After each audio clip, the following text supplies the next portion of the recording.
इंधन टंचाईच्या अफवेमुळे नागरिक गरजेपेक्षा अधिक इंधन खरेदी करत असल्याने काही पेट्रोल पंपावरील साठा लवकर संपत आहे.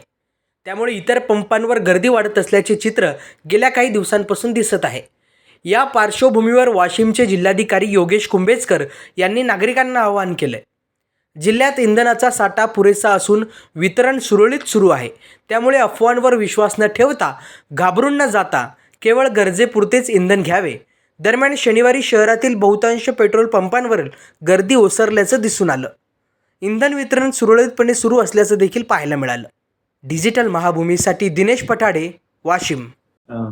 आज माध्यमांच्या माध्यमातून सर्व नागरिकांना असं आवाहन करू इच्छितो की वाशिम जिल्ह्यातील जी परिस्थिती आहे पेट्रोल पंप्सवरील, त्यावर जिल्हा प्रशासन फार बारकाईने लक्ष ठेवून आहे.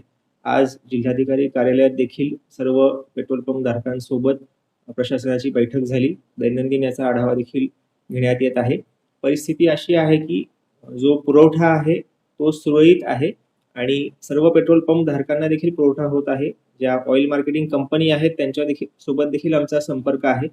मात्र काही ठिकाणी नागरिक काही थोड्या अफवांच्या कारणांमुळे खूप जास्त प्रमाणामध्ये पेट्रोल किंवा डिझेल घेण्याचा कल जो दिसून येत आहे, त्यामुळं काही ठिकाणी थोडी पंपांवर कमी उपलब्धता असणं अशी परिस्थिती झाल्याचं दिसून येतं. सर्वांना हेच आवाहन आहे की तुम्हाला जेवढी गरज असेल तेवढे पेट्रोल डिझेल आपण घ्यावं, जेणेकरून जो आपला सुरळीत पुरवठा आहे त्या माध्यमातून जिल्ह्याची जी दैनंदिन गरज आहे ती पूर्ण होईल आणि कुठेही अनावश्यकरित्या काही अशी टंचाईची परिस्थिती निर्माण होणार नाही. सर्वांनी सहकार्य करावं हे आवाहन आहे आणि जिल्हा प्रशासन परिस्थितीवर पूर्णपणे लक्ष ठेवून आहे. आवश्यक तिथे इंटरव्हेन्शन करायला सज्ज आहे. हे देखील मी या निमित्ताने सर्वांना निदर्शनास आणून देऊ इच्छितो.